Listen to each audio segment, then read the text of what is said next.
take a network break. I'm Drew Connery-Murray. I'm Jonna Johnson. Welcome to our weekly sprint through all the networking and IT news worth talking about. Help yourself to a virtual donut while we cover some vulnerabilities, a ZTna offering from startup Alkira, the FCC considering the impact of broadband caps, and more. No advertisers today, but I do want to let you know that the Packet Pushers have launched a merch store. If you've been itching to get a mug or a t-shirt or a notebook or some other tchotchke with your favorite podcast logo on it, you can do that now. Head on over to store.packetpushers.net to see everything that's there, a bunch of t-shirts, a bunch of other stuff. It's a lot of fun. So store.packetpushers.net. Jonna, lead us off with our top story. Okay, so Alkira has now announced that they are rolling out ZTna networking. If for those who are not familiar with Alkira, they have a networking as a service cloud platform.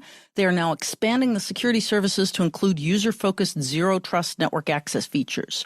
So essentially, in addition to interconnecting and controlling the flow of traffic among physical sites and cloud environments, the platform can now also control, and this is important, user-to-site and user-to-application connections. There's an agent-based option which allows Alkira to layer on host posture checks, and Alkira will be selling the service. You can take orders now, and they'll be delivering early next year. Drew, you have thoughts on this? Yeah, ZTna is sort of one of the new hotnesses in the networking and security area, and because Alkira is providing you a cloud network service, essentially, it makes sense that they would get into the ZTna market because they are right there in the network directing your traffic. So why not get into zero trust network access? And again, as you mentioned, the way they're doing it, you do need a client agent because you need that device posture check. So they'll look at things like the OS version. Do you have security software on there? Is it updated? It also ties into third-party identity services for the identity piece, which is essential, and it's smart to just leverage whatever you're already using instead of Alkira trying to develop its own. And the basic idea is if a user wants to access an application or service, the client agent opens up a TLS connection to what Alkira calls a CXP, which is essentially their routing and software stack in a cloud POP. They do the authentication and authorization there. If the user passes, they allow the connection to happen, and then they monitor it while it's going on. And if any of those device posture checks change during the session, they can either kill the session or adjust permission levels. Exactly. And they have two versions of it. They have kind of a basic functionality and a more fully featured functionality. They will charge by users. They haven't worked out exactly what the price will be. And I suspect it may be negotiable, also based on volume. But you can just sort of get the bare bones version or the more fully featured version. I do want to point out something else as well. One of the things it checks is not just what the device is, but what network it's coming in from. So in other words, I may be authenticated and authorized if I'm coming in on a secure network in a remote office facility. But if I'm sitting in a Starbucks in a public network, I may be not authorized. And that's actually a cool feature because it really creates total seamlessness for a hybrid workforce. You don't have to worry about anything other than setting your policy, and then the solution will just go ahead and execute on it. Yeah, that's a good point about ZTna in general. The idea is to have that sort of fine-grained, condition-based policy control and location, like where the user actually is, can help influence what policies you want to apply. My question about this is obviously, as I said, it makes sense for Alkira to sort of move into this space to expand their service portfolio, but I also feel like they are competing with security pure play folks who already are offering you a secure client, some kind of remote access, probably software as a SASE as well. So I wonder if it's going to be hard for Alkira to get customers onto their platform, onto their ZTna platform, if they're already, say, tied in with Palo, Fortinet, Checkpoint, whoever else is offering ZTna and SASE. Which is a great question, Drew. And actually, we asked this specifically of Alkira when we did a Heavy Strategy sponsored episode, which I think airs either today or later this week. What Alkira responded was, hey, these folks are our partners. If somebody is already using Palo Alto or whoever and loves it, no problem. They don't need our stuff. We're going after the folks who maybe can't afford Palo Alto or haven't implemented it yet. So, it's sort of you can cover all bases this way. They stress that they're very happy working with their partners, and if somebody wants all the features that you can get with a Palo Alto and a fully featured SASE offering, God bless, go do that. Otherwise, if you want something that's more bare bones ZTna, you now have it natively in the service. All right, we have links to that. And as mentioned, if you want to get more details, you can listen to that heavy strategy episode. We'll move on to some vulnerabilities, starting with Fortinet. Their FortiManager, which is used to manage FortiGate firewalls, has a serious vulnerability in the software. It could allow a remote, unauthenticated attacker to execute arbitrary code or commands. The vulnerability is rated 9.8 out of 10 in severity, and security researchers say exploits are active in the wild. Fortinet has rolled out a firmware update and mitigations to prevent the exploit until the update can be deployed. Fortinet's also sharing indicators of compromise for admins and security teams to check to see if their systems may have been attacked. I did read on the website Bleep Computer that at least one Fortinet customer was breached before the vulnerability was officially disclosed, and apparently Fortinet has been reaching out to customers privately before the vulnerability was officially announced. Yeah, the vulnerability actually dates back to late June, and basically, the call to action, if you're listening to this, is read the advisory. It's short. It's painless. It includes IOCs, as Drew said, and specifically things like suspect log entries, serial number files, and IP addresses. So it should be fairly straightforward to see if you are at risk or have been breached. And the recommended mitigation is to upgrade immediately. Yeah, so go do that. And it's always embarrassing for a security company to have vulnerabilities and security flaws. Fortinet has had a string of them lately, so this is not a good look. But they are doing the right thing, again, by being public about it and providing the IOCs, workarounds, and software updates as quick as reasonably possible. But it is becoming a problem for them. Yeah, and I would say, honestly, this just reminds me of the great Winston Churchill quote about, you can always trust Americans to do the right thing after all other options have been exhausted. It does seem, it is October. Hello. It does seem it's been quite a number of months since this incredibly significant vulnerability was discovered. So despite the fact that you say they're doing the right thing so late in the game that it becomes the wrong thing. And as someone who's gotten beaten soundly about the head and shoulders for being uncompromisingly and unflinchingly critical of companies like Microsoft, I have to say, come on, Fortinet, this is ridiculous. Up your game, respond instantly, and oh, by the way, you are a security company, so act like one, okay? Entirely fair. Entirely fair. Sticking with vulnerabilities, Cisco has rolled out software updates to address a vulnerability in its ASA and Firepower software. The vulnerability only affects software that has the remote access VPN service enabled, but the vulnerability, if successfully exploited, lets a remote attacker essentially DOS the VPN service by overwhelming the software with repeated VPN authentication attempts. Cisco notes that other services running in that software aren't affected by the attack. The risk score is relatively low on this one, a 5.8, but the register reports that there are active exploits, and a software update is the only mitigation. There are no other workarounds. So if you're using this platform with the remote access VPN installed, you may want to take a look at this. Or you could just stop using remote access VPN because, hello, that's sort of the point of SASE and Zero Trust Network Access at this point, is that it obviates the need for remote access VPN. So honestly, you might really want to reconsider your architecture on this. But I digress. That's a bigger issue. Yes. All right. Now that we're done with the breaches, let's move on to another familiar topic, which is yet another vendor announces yet more AI for management and enhancements for its tools. Gluware has announced AI copilots and other enhancements for its network automation tool. Essentially, Gluware is providing natural language conversational interfaces for network operators and developers working with the automation platform. They've added LLM-based AI copilots, also a GitHub integration to facilitate using the site as a repository for Gluware-based infrastructure as code artifacts, and some integration for the NetBox open source network modeling tool, which is actually the coolest part of all of this, quite frankly, because I think automation and modeling are very positive areas that can be integrated more tightly together so you can figure out what things are going to look like in the near future and start making planning decisions. So, file this one under another vendor announces more AI capabilities. I don't know if you have thoughts on that, Drew? Other than to say this is now the thing, every vendor has to have some kind of LLM capability in their portfolio. And I guess it's a good thing if, again, it's trained on the right information and is actually able to surface up useful feedback for you. Haven't looked at this myself, haven't played with it, so I don't know. But I think, as you mentioned, this is now sort of table stakes for most vendors.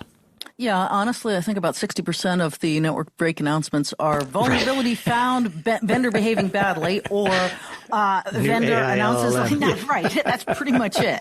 So, there we go. Maybe we should get an LLM to just run the show for us. Nah, they're not nearly as much fun as we are. I tried. I generated a podcast, and it is frighteningly spooky, but that's a whole different discussion. So moving right along to something that's not as typical, VMware was just hit with a temporary restraining order. We talked a little while back about AT&T's lawsuit against VMware by Broadcom, in which AT&T essentially said, hey, you guys are jacking up the price of support. That's not fair, and we're suing you. In a recent development, the judge overseeing the lawsuit has issued a temporary restraining order that forces VMware to continue to support the service in its current form for now. VMware had previously agreed to keep providing those services until October 21st with the idea that they and AT&T would reach some sort of settlement, but that hasn't happened. So New York County Supreme Court Judge Jennifer G. Schechter issued a restraining order that keeps the services going until one of three things happens no later than November 22nd of this year.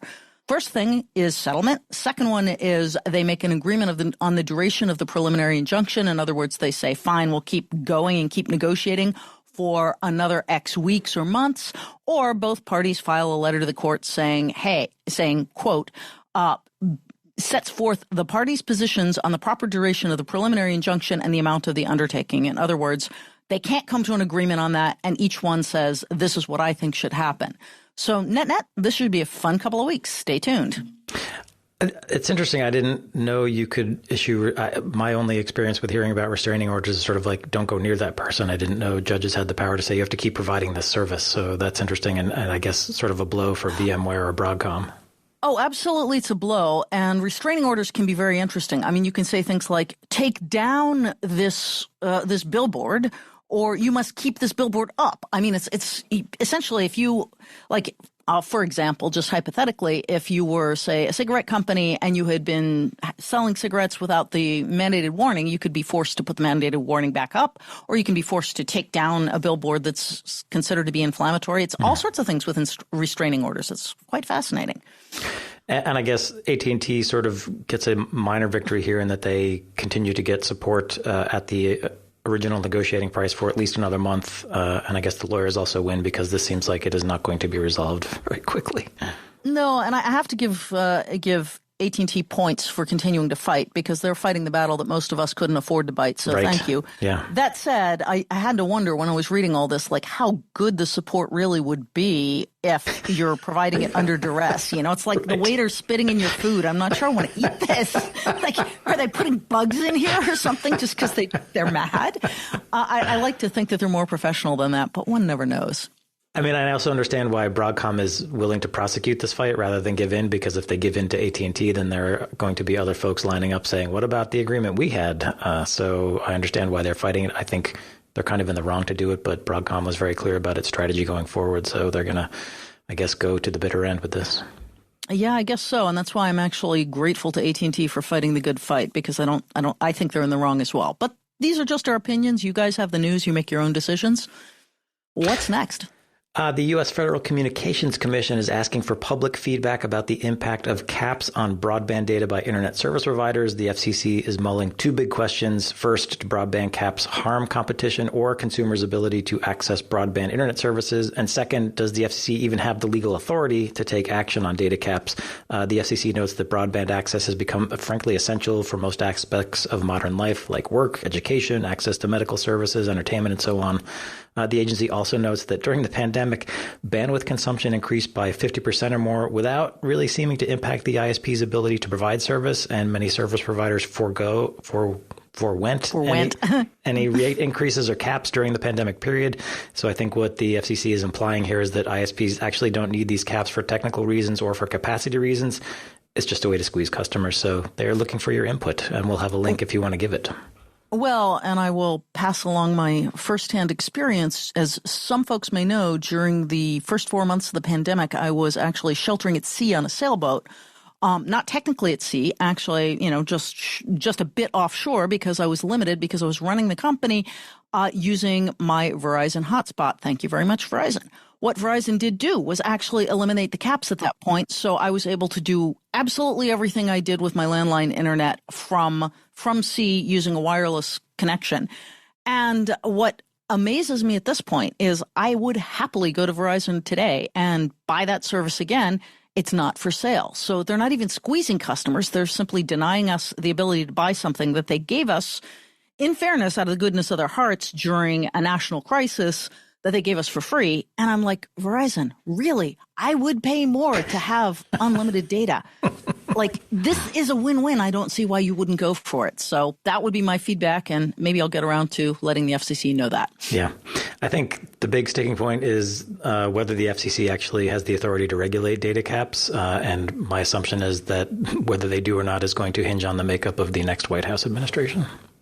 I think you're being a little too cynical there, Drew. I believe they do, actually. It's something that they've been fighting, and I'd have to go back and double check because I covered this for years and years. Mm-hmm. And it is, in fact, squarely in the FCC's realm. Basically, what the FCC is allowed to do is make the decision that, yes, based on the information you've provided us, you absolutely need these data caps for technical reasons, or no, you don't, in which case we get to say it's not allowed. Huh. So essentially, the only defense that the carriers really have is we can't do what you're asking us to do because it would take down our networks. And the problem is the proof is really evident that that's not the case. So they don't really have a leg to stand on, and the FCC does have the authority to say, no, you don't get to do this. This is uncompetitive. Well, it's interesting that the FCC actually raised that question. Then I wonder if it's some of the members on the committee with a different perspective who were like, here's some sand I could throw in the gears because I disagree with regulation, frankly. Yeah, and I think you're right.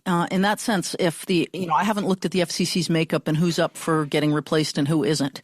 But yes, there is an element of politics in this. I was stupidly assuming that the makeup would stay the same, but as we know, it doesn't always when administrations change. So, yeah, should be interesting to see. Another fun thing to watch in telco land.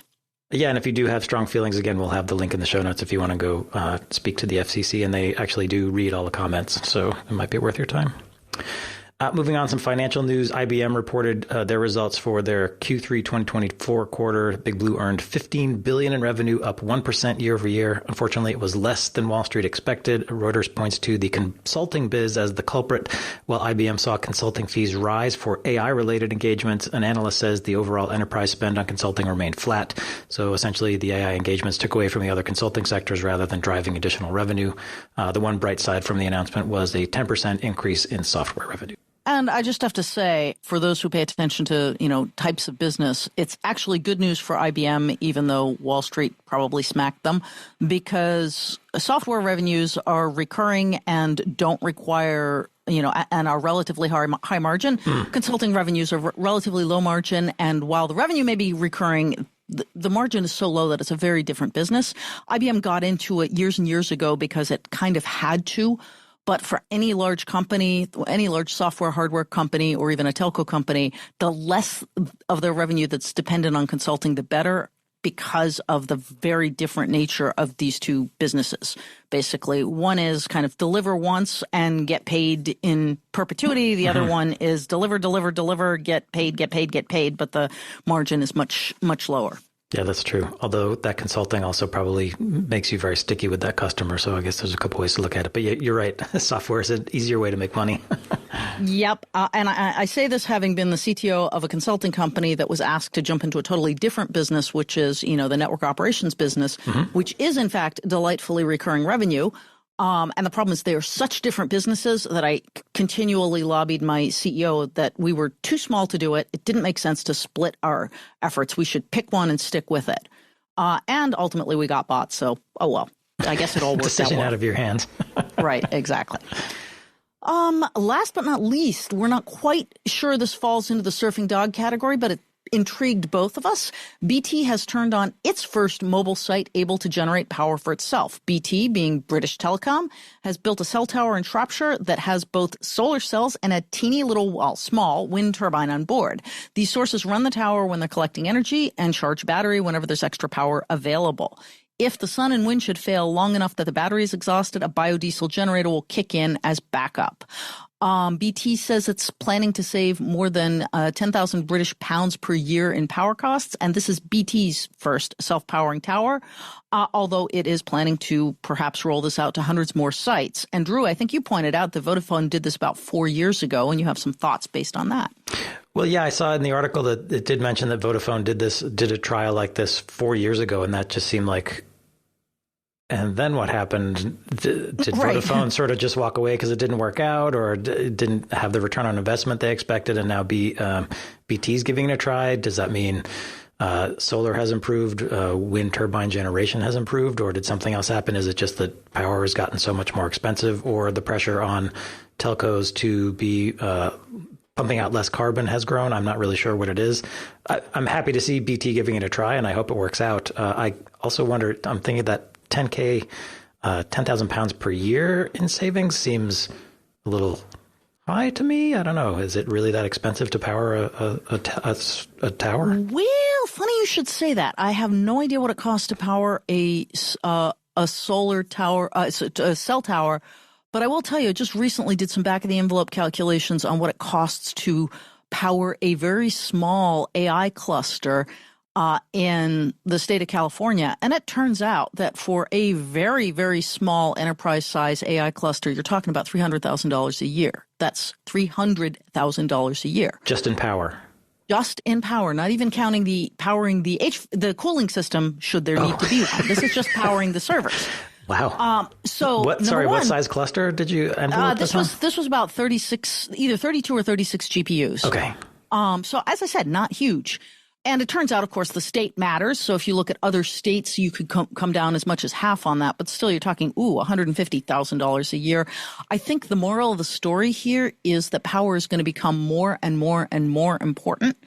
We talked a few episodes back about the fact that Microsoft is cutting a deal with Constellation Energy to reopen 3 Mile Island. Yep. And again, you do not pick the brand associated with nuclear disaster unless you're out of options. Yes. And Microsoft is doing a tremendous job planning ahead, thinking about what it needs for power, and it's investing everywhere. So the message from my perspective is you got to start factoring power into pretty much everything, because it's going to be a scarce and expensive commodity going forward.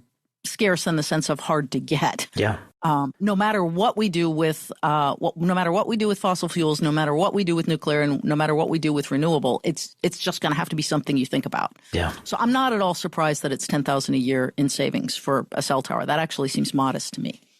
I'm glad BT is doing this, and I would hope that here in the U.S. Our telcos are looking at this, because there are huge swathes of the southern U.S., the southwestern U.S., where we get a ton of sun, pretty good wind, lots of remote locations that need internet access. This could be a great solution for those kind of locations. Well, now that you've mentioned that, I wonder what they're doing in Australia. Maybe we'll do some digging and have a look. Or if there's anyone listening who is in Australia, please let us know what you know about cell towers, solar-powered and wind-powered cell towers in Australia. Love to hear from you. packetpushers.net/FU. Right. So that wraps up the news. Jana, where can folks get more from you? Well, they can certainly reach out, as you said, at packetpushers.net/FU. We read all of them and we try to act on all of them. To reach me directly, you can reach me at Nemertes, NEMERTES.com, and we do respond to anyone that says they're coming in from a network break. Fantastic. And I'm Drew Conry Murray. You can find me now on Blue Sky at DrewCM. I'm also blogging at packetpushers.net, and you can find me on LinkedIn if you want to reach out. And as always, you can hit us up at packetpushers.net/FU. Thanks you for joining us for this episode of Network Break. If you like it, we'd love to get a recommendation on Apple Podcasts, or if you could share a link with your friends. And as I mentioned again, packetpushers.net/FU. If you have a comment, a correction, or just want to say hi, we do take all follow-up seriously. So please reach out. As always, thanks for listening.